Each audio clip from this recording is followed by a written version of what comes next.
السلام علیکم ورحمۃ اللہ وبرکاتہ۔ الحمدللہ رب العالمین والصلاة والسلام علی سید الانبیاء والمرسلین، اما بعد، قال اللہ تبارک و تعالی فی کلامہ المجید: اعوذ باللہ من الشیطان الرجیم، وما خلقت الجن والانس الا لیعبدون۔ آپ سبھی ناظرین کا الف ٹی وی میں استقبال ہے۔ اللہ تبارک و تعالی انسانوں کو اپنی عبادت کے لیے پیدا کیا۔ اگر انسان اللہ کی عبادت کرتا رہے تو اللہ تبارک و تعالی کی رحمتیں اور اس کی نعمتیں اسے ملتی رہتی ہیں۔ اگر اللہ کی نافرمانی میں پڑ جائے، گناہ کرنے لگے، تو پھر گناہوں کا وبال اس پر اور سارے معاشرے پر پڑتا ہے۔ تو انشاءاللہ آج کی ہماری گفتگو ہوگی گناہ اور اس کے اثرات۔ اللہ تبارک و تعالی نے آدم علیہ السلام کے واقعے کا تذکرہ قرآن مجید میں کئی مقامات پر کیا ہے، جن میں سے ایک مقام سورہ طٰہٰ ہے، جس میں اللہ تبارک و تعالی نے آدم علیہ السلام کا ذکر کیا، اور جب آدم علیہ السلام اور ابلیس کو زمین پر اترنے کے لیے کہا گیا تو اس وقت اللہ تبارک و تعالی نے ارشاد فرمایا تھا کہ میری جانب سے ہدایت و رہنمائی آئے گی، تو جو بھی ہدایت و رہنمائی کی پیروی کریں گے وہ نہ گمراہ ہو سکتے ہیں، نہ بدبختی ان کے مقدر ہو سکتی ہے۔ اس کے بعد اللہ تبارک و تعالی نے ارشاد فرمایا: وَمَنْ أَعْرَضَ عَنْ ذِكْرِي، کہ جو میرے ذکر سے اعراض کرے گا۔ اللہ تبارک و تعالی نے ذکر کا لفظ استعمال کیا۔ ذکر رسولوں کے ذریعے دی جانے والی ہدایات ہو یا کتابوں کے ذریعے دیے جانے والے احکامات ہو، تو اللہ تبارک و تعالیٰ فرماتا ہے: وَمَنْ أَعْرَضَ عَنْ ذِكْرِي، جو میرے ذکر سے اعراض کرے گا فَإِنَّ لَهُ مَعِيشَةً ضَنْكَ، تو اس کے لیے زندگی میں تنگی ہوگی۔ زندگی میں تنگی ہوگی، یا تو روزی روٹی میں تنگی ہوگی، یا روزی روٹی نہیں تو کہیں اور طرح سے تنگی کا اسے سامنا کرنا پڑے گا۔ یہ تو دنیاوی سزا ہوئی۔ اس کے بعد اللہ تبارک و تعالیٰ فرماتا ہے: وَنَحْشُرُهُ يَوْمَ الْقِيَامَةِ أَعْمَى، قیامت کے دن ہم اسے اندھا بنا کر حشر کریں گے۔ جب لوگوں کا حشر کیا جائے گا، اللہ تبارک و تعالیٰ اس کے ذکر سے اعراض کرنے والوں کو ان کی بینائی ختم کر کر اندھا بنا کر حشر کرے گا۔ اس وقت ایسا انسان کہے گا: قال ربی لما حشرتنی اعمی، کہ پروردگار تو مجھے اندھا بنا کر کیوں اٹھایا، وقد کنت بصیرا، جبکہ میں دیکھنے والا تھا۔ تو اللہ تبارک و تعالیٰ جواب میں ارشاد فرمائے گا: کذالک، اسی طرح ہوتا ہے، اسی طرح کی سزا دی جاتی ہے۔ اتتک آیاتنا نسیتہا کذالک الیوم تنسی، تیرے پاس ہماری آیتیں آئی تھیں، تو نے انہیں بھلا دیا، یاد رکھنے کے قابل نہیں سمجھا، تو آج تجھ کو بھی بھلا دیا جائے گا، اس لیے تیری بینائی ختم کر کر تجھے اٹھایا گیا ہے۔ قرآن عظیم الشان میں اللہ تبارک و تعالی نے اس واقعے کا ذکر کر کر گویا قیامت تک آنے والے سارے انسانوں کو، خصوصاً مسلمانوں کو، گناہ سے بچنے کی اور گناہ سے دور ہونے کی تاکید کی۔ اللہ کے ذکر سے اعراض نہ کریں۔ اللہ کے ذکر سے اعراض کرے گا تو انسان گناہ میں پڑے گا۔ اور یاد رکھیں کہ گناہ کے اثرات انسانی زندگی پر ہوتے ہیں۔ اگر کوئی فرد گناہ کرتا ہے تو خود اس کی زندگی پر اس کا اثر ہوتا ہے، اور ویسے ہی معاشرے پر، سارے معاشرے پر گناہ کے اثرات مرتب ہوتے ہیں۔ قرآن مجید میں گناہ کے لیے کئی الفاظ آئے ہیں، جن میں سے جو زیادہ استعمال کیے گئے ہیں ایک ہے ذنب، جو ہر چھوٹے اور بڑے گناہ کے لیے استعمال کیا گیا ہے، اور اسی طریقے سے ایک اور لفظ ہے خطا، ایسا گناہ جو بغیر ارادے کے انسان سے سرزد ہو جائے۔ ویسے ہی ایک اور لفظ اللہ تبارک و تعالیٰ نے اثم استعمال کیا، اور جناح کا بھی ایک لفظ استعمال کیا گیا، اور پھر معصیہ کا لفظ بھی استعمال کیا گیا۔ تو اللہ تبارک و تعالیٰ نے کئی مقامات پر ہمیں ہدایت دی کہ ہم اللہ کی نافرمانی سے بچیں، گناہوں سے دور رہیں، اور یاد رہیں سب سے پہلے گناہ ابلیس سے سرزد ہوا جب اس نے اللہ تبارک و تعالیٰ کی نافرمانی کی۔ اللہ تبارک و تعالیٰ نے آدم کو سجدہ کرنے کا حکم دیا، اور وہ آدم کو سجدہ نہ کر کر اللہ کی نافرمانی کیا اور گناہ کا ارتکاب کیا۔ اللہ تبارک و تعالیٰ فرماتا ہے ابا واستکبر وکان من الکافرین، اس نے تکبر کیا اور تکبر کرتے ہوئے سجدہ کرنے سے انکار کر دیا۔ تو ابلیس کا سب سے پہلا گناہ تھا، سب سے پہلا گنہگار، سب سے پہلا گناہ کرنے والا۔ اب چلیے دیکھتے ہیں کہ انسانی زندگی پر گناہ کے کیا اثرات ہو سکتے ہیں۔ سب سے پہلے ہم افراد کو دیکھیں، لوگوں کو دیکھیں کہ گناہ کرنے سے ان کی زندگی پر کیا اثر ہوتا ہے۔ گناہ کرنے سے انسان کئی طرح کی محرومیوں کا شکار ہو جاتا ہے، اور کئی طرح کے وبال اس کے اوپر آتے ہیں۔ نبی اکرم صلی اللہ علیہ وسلم اپنے ایک صحابی کو نصیحت کرتے ہوئے فرماتے ہیں ایاک والمعصیہ، کہ دیکھو گناہ کرنے سے بچو، گناہ سے دور رہو۔ کیوں؟ فَإِنَّ بِالْمَعْصِيَةِ حَلَّ غَضَبُ اللَّهِ عَزَّ وَجَلَّ، اس لیے کہ اللہ کی نافرمانی کرو گے، گناہ کرو گے تو اللہ تبارک و تعالیٰ کی ناراضگی آئے گی، اللہ رب العالمین ناراض ہوگا۔ تو اللہ رب العالمین کی ناراضگی سے بچنے کے لیے تم اپنے آپ کو گناہ سے دور رکھو۔ تو گناہ کا پہلا اثر کہ انسان پر اللہ تبارک و تعالیٰ کی ناراضگی آ جاتی ہے، اللہ تعالیٰ ناراض ہو جاتا ہے۔ ویسے ہی گناہ کا ایک اور اثر کہ گناہ کرنے سے انسان کی دوسری نیکیاں متاثر ہوتی ہیں۔ ایک گناہ کرتا ہے، اس کی وجہ سے دوسری نیکیاں متاثر ہوتی ہیں۔ نبی کریم صلی اللہ علیہ وسلم ارشاد فرماتے ہیں ایاکم والحسد، کہ لوگوں حسد سے دور رہو، حسد سے اپنے آپ کو دور رکھو۔ کیوں؟ اس کی وجہ کیا؟ فَإِنَّ الْحَسَدَ يَأْكُلُ الْحَسَنَاتِ كَمَا تَأْكُلُ النَّارُ الْحَطَبَ، اس لیے کہ حسد انسان کی نیکیوں کو ویسے ہی کھا جاتا ہے جس طریقے سے آگ لکڑی کو کھا جاتی ہے۔ آگ جلانے پر آگ لکڑی کو بالکل ختم کر دیتی ہے، ویسے ہی حسد جو ایک گناہ ہے جب انسان کے اندر آ جائے تو اس کی دوسری نیکیاں، جو نیکیاں اس نے کی ہیں، وہ نیکیاں اس سے متاثر ہو جاتی ہے، اور وہ نیکیاں اللہ تبارک و تعالیٰ ختم کر دیتا ہے۔ ویسے ہی گناہ کا ایک اور برا اثر انسانی زندگی پر کہ اللہ تبارک و تعالیٰ گناہ کرنے والے کے دل پر مہر لگا دیتا ہے، اس کا دل زنگ آلود ہو جاتا ہے۔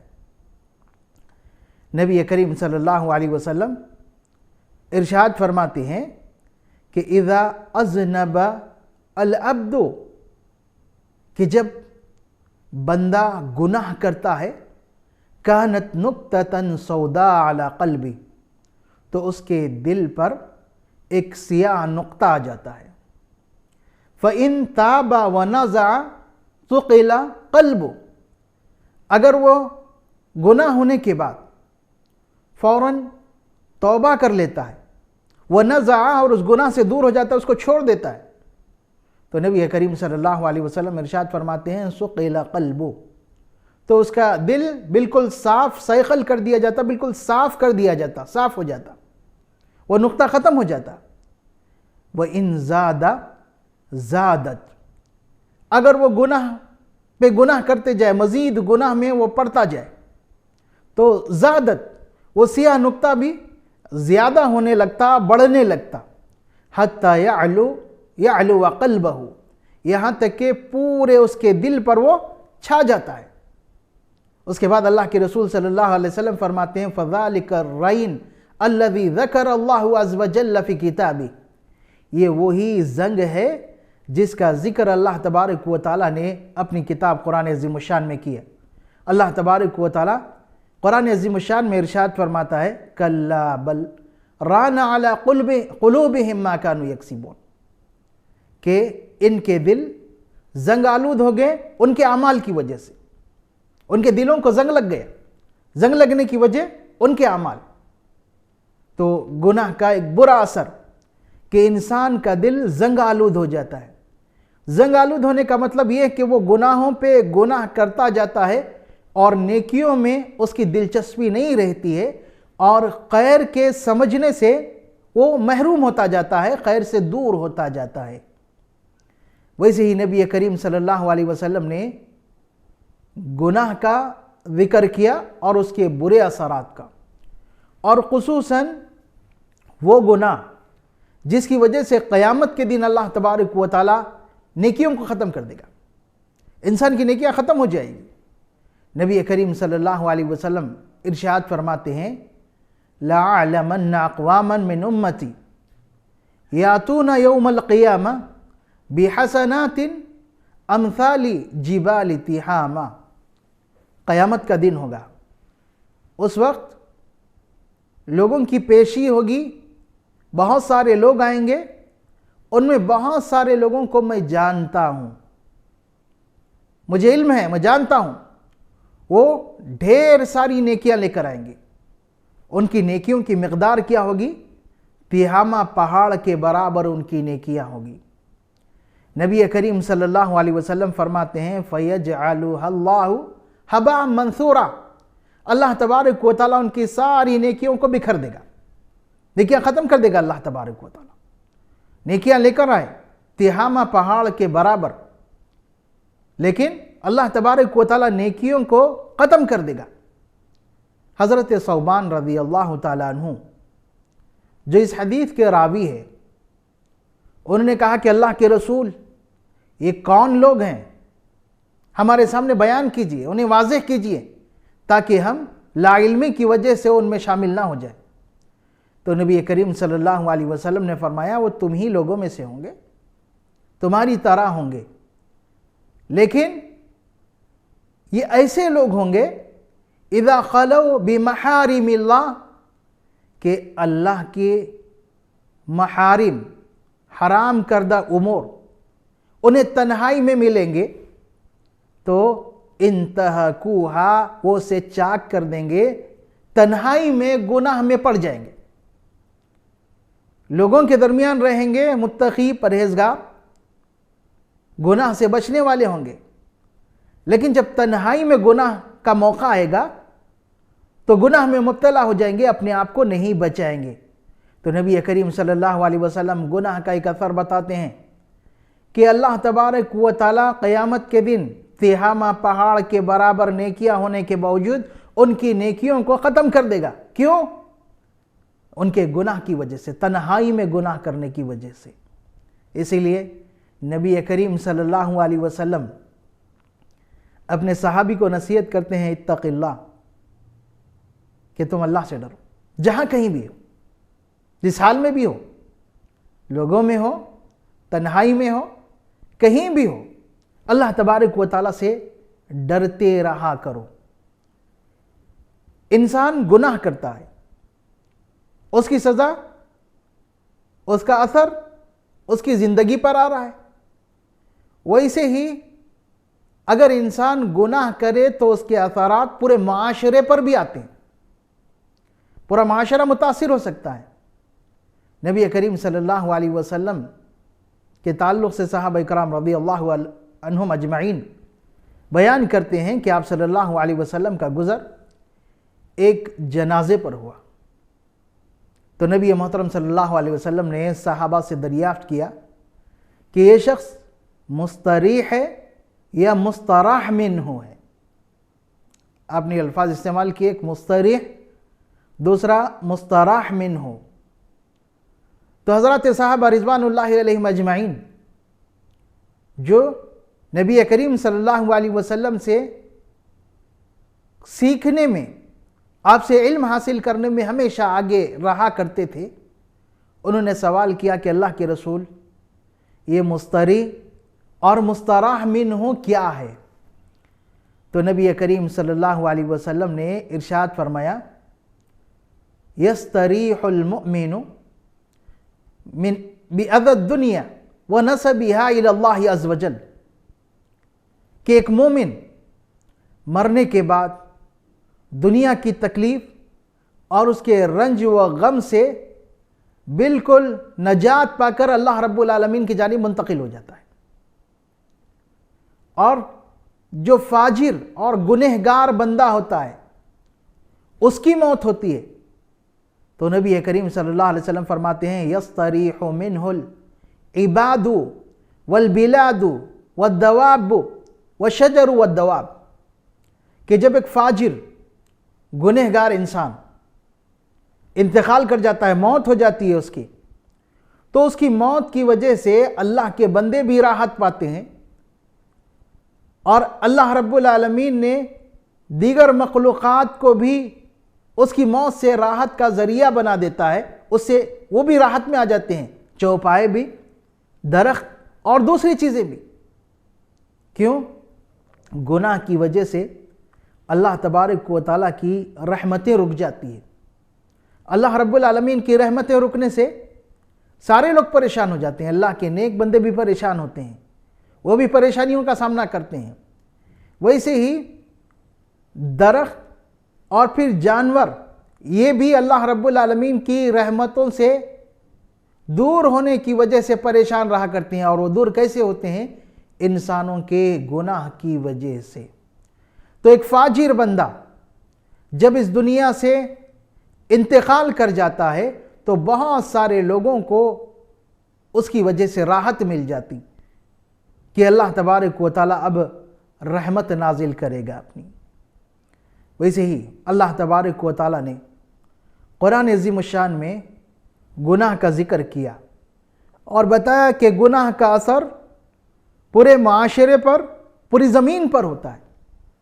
اللہ رب العالمین کا فرمان ہے کہ ظہر الفساد فی البر والبحر بما کسبت ایدی الناس، کہ زمین اور سمندر میں جو بگاڑ پیدا ہوتا ہے یہ لوگوں کے اعمال کی وجہ سے، لوگوں کے اعمال برے ہو جاتے ہیں، اس کی وجہ سے زمین میں بگاڑ اور فساد پیدا ہوتا ہے۔ اللہ تبارک و تعالیٰ انہیں ان کے اعمال کا مزہ چکھاتا ہے، شاید کہ وہ رجوع کر لیں، گناہ سے واپس ہو جائیں۔ ویسے ہی اللہ تبارک و تعالیٰ کا فرمان ہے وَمَا أَصَابَكُم مِّن مُّصِيبَةٍ فَبِمَا كَسَبَتْ أَيْدِيكُمْ، تمہیں جو تکلیف، جو مصیبت پہنچتی ہے وہ تمہارے اعمال کی وجہ سے ہی، تمہارے اعمال کی وجہ سے تمہیں مصیبت اور تکلیف پہنچتی ہے۔ نبی کریم صلی اللہ علیہ وسلم کی ایک حدیث جو ابن ماجہ کے حوالے سے ہمیں ملتی ہے، جس سے ہمیں اندازہ ہو سکتا ہے کہ گناہ کے اثرات پورے معاشرے پر کیسے ہوتے ہیں۔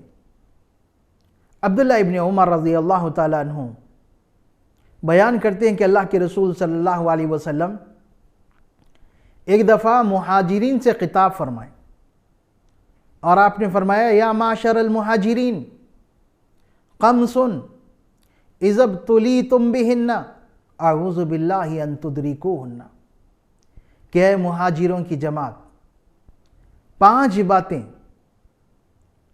ایسی ہیں کہ میں اللہ کی پناہ میں آتا ہوں کہ وہ 5 باتوں کو تم پاؤ. اگر تم اس میں مبتلا ہو جاؤ گے تو اس کے بہت برے اثرات ہوں گے. 5 باتیں، 5 عمل، 5 گناہ ایسے ہیں کہ اس کے بہت برے اثرات ہیں، اور میں اللہ کی پناہ میں آتا ہوں کہ تم اس میں مبتلا ہو جاؤ. اس کے بعد اللہ کے رسول صلی اللہ علیہ وسلم نے ان 5 باتوں کا ذکر فرمایا، اور اس کے بعد سلسلہ کلام جاری رکھتے ہوئے آپ نے فرمایا لم تظہر الفاحشۃ فی قوم حتی یعلنوا بہا، کہ 5 باتوں میں سے ایک یہ کہ جب کسی بھی قوم میں برائی اور بے حیائی عام ہو جائے، اتنی عام ہو جائے حتی یعلنوا بہا، کہ وہ اسے علانیہ طور پر کرنے لگے، چھپ کر نہیں. گناہ کر رہے ہیں، چھپ کر نہیں، علانیہ طور پر گناہ کرنے لگے. تو نبی اکرم صلی اللہ علیہ وسلم فرماتے ہیں کہ الا سلط اللہ علیہم الطاعون والاوجاع التي لم تكن في اسلافهم الذين مضوا. اللہ تبارک و تعالی ایسی قوم میں طاعون جیسی بیماری کو لا دیتا ہے جو مہلک ہے، اور طاعون کے ساتھ ساتھ والاوجاع، بہت سارے تکلیفیں ان لوگوں میں ڈال دیتا ہے، اور ایسی تکلیفیں، ایسی پریشانیاں اور ایسی بیماریاں رہیں گی جو ان سے پہلے والے لوگوں میں نہ تھی ہوگی، پہلے والے لوگوں میں نہیں ہے، لیکن ان کے بے حیائی کی وجہ سے، ان کے گناہ کی وجہ سے، علانیہ طور پر گناہ کرنے کی وجہ سے اللہ تبارک و تعالیٰ طاعون بھی ان پہ نازل کر دے گا، اور ویسے ہی اللہ تبارک و تعالیٰ بہت ساری تکلیفوں میں انہیں مبتلا کر دے گا. ویسے ہی نبی کریم صلی اللہ علیہ وسلم نے مزید ارشاد فرمایا لم ينقصوا المکیال والمیزان، کہ جو کوئی قوم ناپ تول میں کمی کرے گی، ناپ تول میں کمی کرے گی، ناپ تول دونوں میں ڈنڈی مار رہے ہیں، تو نبی کریم صلی اللہ علیہ وسلم نے اس گناہ کی 3 سزائیں بتائی. الا اخذوا بالسنین وشدت المؤونہ وجور السلطان. اللہ کے رسول صلی اللہ علیہ وسلم نے ایک گناہ اور اس کے 3 سزائیں، 3 اثر سارے معاشرے پر. وہ 3 اثر کیا؟ کہ ناپ تول میں کمی کیا تو اللہ تبارک و تعالیٰ انہیں پکڑ لے گا. کن چیزوں میں پکڑے گا؟ پہلے بالسنین، قحط سالی میں، کہ سوکھا پڑ جائے گا، فصل اور پیداوار نہیں ہوگی. وہ شدت المؤونہ، اور اس کا ایک لازمی نتیجہ کیا ہوگا؟ مہنگائی بڑھ جائے گی، بہت شدید ہو جائے گی، بہت زیادہ مہنگائی ہوگی. وہ جور السلطان، اور پھر تیسری سزا حکمرانوں کا ظلم. گناہ ایک ہے، چند افراد کر رہے ہیں، سارا معاشرہ 3 قسم کے سزاؤں کا سامنا کرے گا. ناپ تول میں کمی ایک گناہ، لیکن پورے معاشرے کو 3 طرح کی سزاؤں کا سامنا.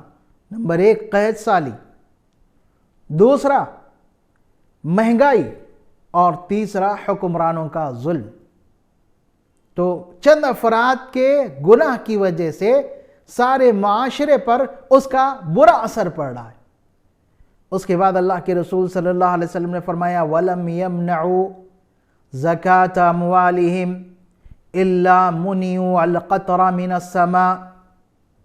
جب لوگ اپنے مال کی زکوٰۃ روک لیں گے، اللہ نے زکوٰۃ فرض کیا تھا، زکوٰۃ نکالنا چاہیے تھا، اور زکوٰۃ ان کے مال کی پاکیزگی کا ذریعہ تھا، اس کو بھلا کر لوگ زکوٰۃ نہیں نکالیں گے، زکوٰۃ روک لیں گے، تو نبی کریم صلی اللہ علیہ وسلم فرماتے ہیں اِلَّا مُنِعُوا الْقَطْرَ مِنَ السَّمَاءِ، تو وہ آسمان سے بارش سے محروم کر دیے جائیں گے، بارش ان سے روک لی جائے گی. آج بھی ہمارے معاشرے میں ہم دیکھیں گے کہ لوگوں کی ایک بڑی تعداد زکوٰۃ نہیں نکالتی، لیکن اس کے باوجود ہم دیکھ رہے ہیں بارش ہو رہی ہے۔ تو نبی کریم صلی اللہ علیہ وسلم نے اس کی وجہ بھی اپنے اسی ارشاد میں بیان فرمائی، وَلَوْلَا الْبَهَائِمُ لَمْ يُمْتَرُوا، اگر چوپائے اور اللہ کی دیگر مخلوق نہ ہوتی، یہ چوپائے نہ ہوتے تو لم یمطروا، انہیں بالکل بارش نہیں دی جاتی۔ یہ جانوروں اور چوپاؤں کی وجہ سے، اللہ اپنی دیگر مخلوق کی وجہ سے ان پر رحم کرتے ہوئے بارش نازل کر رہا ہے۔ تو گناہ ایک ہے اور سارا معاشرہ اس کا برا اثر دیکھ رہا ہے، سارے معاشرے پر برا اثر پڑ رہا ہے۔ ویسے ہی نبی کریم صلی اللہ علیہ وسلم نے ایک اور گناہ کا ذکر کیا کہ جب حکمران اللہ کی کتاب کے مطابق فیصلہ نہیں کریں گے تو اللہ تبارک و تعالیٰ ان پر دوسرے دشمنوں کو مسلط کر دے گا، جو ان کے ہاتھ میں جو اختیارات، جو حکومتیں، جو بھی چیزیں ہیں، ان میں سے بہت ساری چیزیں لے لے گی۔ ویسے ہی نبی کریم صلی اللہ علیہ وسلم نے ارشاد فرمایا کہ جب یہ لوگ اللہ کے عہد کو، اللہ کے رسول کے عہد کو توڑ دیں گے، اللہ تبارک و تعالیٰ ان کے درمیان دشمنی کو سخت کر دے گا، ان کے درمیان دشمنی ڈال دے گا۔ تو گناہ کے اثرات انسانی زندگی پر بھی پڑتے ہیں، خود انسان اس کی سزا بھگتتا ہے، اور پھر گناہ کے اثرات، چند لوگوں کے گناہ کے اثرات سارے معاشرے پر بھی پڑتے ہیں۔ اسی لیے ہمیں گناہ سے دور رہنی چاہیے۔ ایک مومن اس سے گناہ سرزد ہو جائے تو وہ کیا کرتا ہے؟ گناہ ممکن ہے، ہر انسان سے سرزد ہونا ممکن ہے، ہو سکتا گناہ، لیکن گناہ پر اصرار کرنا، توبہ نہ کرنا، یہ بری بات ہے۔ ایک مومن کی نشانی اللہ تبارک و تعالیٰ فرماتا ہے وَلَمْ يُصِرُّوا عَلَى مَا فَعَلُوا وَهُمْ يَعْلَمُونَ، کہ جب مومن سے گناہ سرزد ہو جاتا ہے، جب مومن سے ظلم ہو جائے یا گناہ سرزد ہو جائے تو کیا کرتے ہیں؟ ذَكَرُوا اللَّهَ فَاسْتَغْفَرُوا لِذُنُوبِهِمْ، اللہ تبارک و تعالیٰ کا ذکر کرتے ہیں، فوراً اللہ تعالیٰ کو یاد کرتے ہیں اور اپنے گناہوں کی مغفرت اللہ تبارک و تعالیٰ سے طلب کرتے ہیں۔ وَلَمْ يُصِرُّوا عَلَى مَا فَعَلُوا، وہ اپنے اعمال پر اصرار نہیں کرتے، یعنی بار بار وہی گناہ نہیں کرتے، جانتے ہوئے، نہ جانے انجانے میں ان سے گناہ ہو سکتا ہے، مومن سے گناہ ہو سکتا ہے، لیکن جیسے گناہ کا ارتکاب ہو جائے تو فوراً اللہ تبارک و تعالیٰ کے سامنے گڑ گڑانا چاہیے، اور پھر ایسی نیکیاں کرنی چاہیے، توبہ کرنا چاہیے، اور اس کے بعد ایسی نیکیاں کرنا چاہیے جن سے اللہ تبارک و تعالیٰ گناہوں کو بخش دے، گناہ کو معاف کر دیں۔ اللہ تبارک و تعالیٰ نے توبہ کا دروازہ کھلا رکھا ہے۔ انسان گناہ کریں، توبہ کریں، توبہ کرنے پر اللہ تبارک و تعالیٰ اسے معاف کر دیتا ہے، معاف ہی نہیں کرتا بلکہ اللہ تبارک و تعالیٰ اس کو اپنا محبوب بنا لیتا ہے، اللہ تعالیٰ محبت کرنے لگتا ہے۔ اللہ تبارک و تعالیٰ کا فرمان ہے ان اللہ یحب التوابین ویحب المتطہرین، کہ اللہ تبارک و تعالیٰ توبہ کرنے والوں اور طہارت رکھنے والوں کو پسند کرتا ہے۔ گناہ ہو سکتا ہے انسان سے، لیکن توبہ کر لیا تو اللہ تبارک و تعالیٰ کو یہ بات بڑی پسند ہے۔ نبی کریم صلی اللہ علیہ وسلم نے توبہ کی ترغیب دی اور ارشاد فرمایا کہ ان اللہ یبسط یدہ باللیل لیتوب مسیء النہار، اللہ تبارک و تعالیٰ رات میں اپنے ہاتھ کو پھیلاتا ہے تاکہ دن میں گناہ کرنے والا توبہ کر لے، ویسے ہی اللہ تبارک و تعالیٰ دن میں اپنے ہاتھ کو پھیلاتا ہے تاکہ رات میں گناہ کرنے والے توبہ کر لیں۔ یہ سلسلہ کب تک جاری رہے گا؟ حتیٰ تطلع الشمس من مغربها، یہاں تک کہ سورج مغرب سے طلوع ہو جائے۔ جب سورج مغرب سے طلوع ہو جائے گا تو توبہ کا دروازہ بھی بند ہو جائے گا۔ اسی لیے ہمیں چاہیے کہ گناہوں سے دور رہیں، اور گناہ سرزد ہو جائیں تو فوراً توبہ کریں اور نیکیاں کریں تاکہ گناہ اللہ تبارک و تعالیٰ معاف کر دے، اس کے اثرات سے ہمیں محفوظ رکھے۔ اللہ تبارک و تعالیٰ ہمیں گناہوں سے دور رہنے اور نیکیاں کرنے کی توفیق عطا فرمائے۔ السلام علیکم ورحمۃ اللہ وبرکاتہ۔